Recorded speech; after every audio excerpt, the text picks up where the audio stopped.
Hey everyone, it's Clint. I just got a nice reminder today that nobody cares what I think.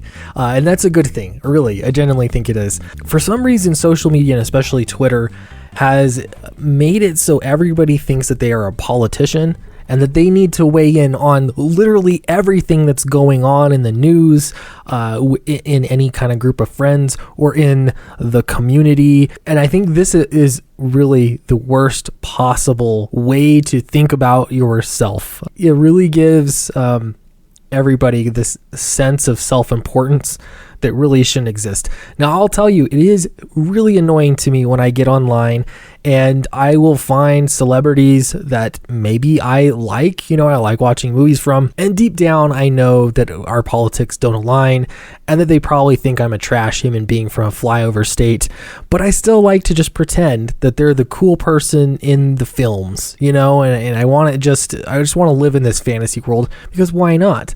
I don't have to meet my heroes. So it is really obnoxious, and I think everyone can agree, when you see celebrities, especially ones that maybe you enjoy watching their films, and then you hear them come out and basically speak out against you and disavow you as a human being because of however you vote, your value system, whatever it might be. Pick any number of things that they could be disgusted with about you. You know what else is annoying? When I even hear family members on Facebook, this is why I don't get on Facebook anymore, seriously. When I hear family members talk about their political opinions or feel like they need to weigh in on everything and spend time to disavow or to, set me straight or, let their virtue ride high, that is annoying. So why is it? Why is it that for comic book creators, you still feel the same kind of thing? Initially, this is honestly one of the really big things that I saw in mainstream comics that got to be really obnoxious, and this was before I even knew about like diversity in comics and a lot of the other YouTube channels that talked about these issues. I felt like I was alone and I was somehow the oddball out when it came to comic books, and I would get into them, start enjoying them, and then lo and behold, a comic book character has an opinion on me, my way of life, my skin color, my gender, whatever else. They have an opinion on it and they need to disavow me and make me the villain. It gets old. And so I would just kind of stop buying those books and, be very, very picky. That really is the result of it. I ended up being extremely particular about what comics I was going to spend my money on, because there's nothing worse than spending your money on a book and then reading it, and then you get a big slap in the face from some creator that thinks you're a terrible person. Now on Twitter, I could have looked at a number of creators. I have Mags Visaggio up here only because my internet died, and so I literally have this one page up for this entire video, but I could make the point over and over again with a lot of different creators. I'm just going to read this first line. This tweet says from Mags Visaggio: "Everything and everyone is problematic. Be aware of that. Stay conscious of your values and take the good you find as the best you can." And Mags goes on with some kind of point here, and I want to make a totally separate point. That is that you feel like, I don't know how many followers Mags has on Twitter. Oh, I don't know if it'll show me I'm going to click on it. We'll see what happens. Oh, it worked. Okay, my internet's back up. 27.6 thousand followers.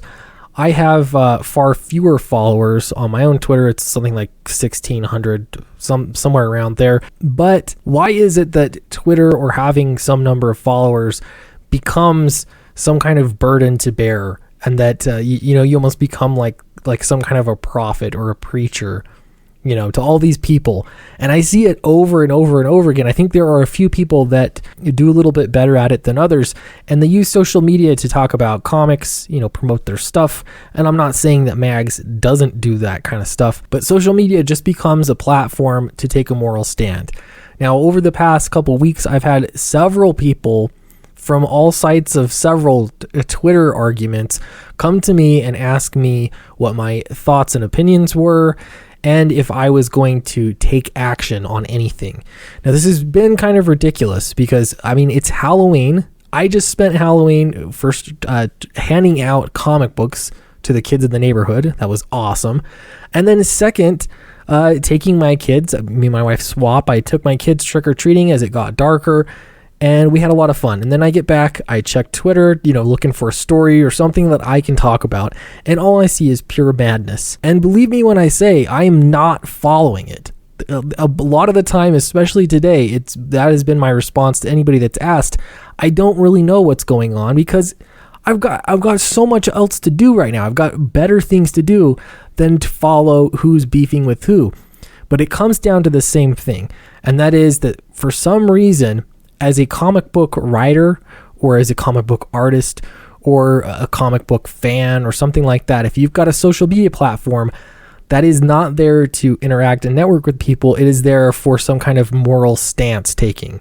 It is a responsibility to be heard. Now, I just got through all of the reasons why I don't like that. I don't like when celebrities feel some kind of need to tell me how to vote or to shame me or anything like that. I've gone through that. I don't like when comic book creators do it to me and put it into my entertainment. And so why would I do the same? Now, I'll bet you thought I was going to say you shouldn't either. And then here I am taking a moral stance on YouTube to say that, everybody should mind their own business and just make comics and not, fight because, be better. But I'm not even going to say that because what good would it do? In fact, the better route to go is if you want to criticize. I support your right to do that. If you feel like defending yourself, defend yourself. If you feel like standing on some kind of moral high horse, then go ahead, you do it. But I will reserve the right to opt out of that because I have to tell you, I really do appreciate when I don't know much, I don't know all that much about comic book creators that I enjoy.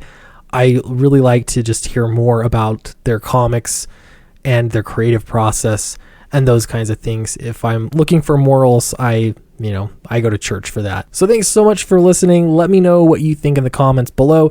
Does it bother you when celebrities tell you what to think and feel, or comic book creators for that matter? And did any of you give out comic books for Halloween as well? That was really fun. I think I'm going to make that a tradition if I can. And I'll see you next time.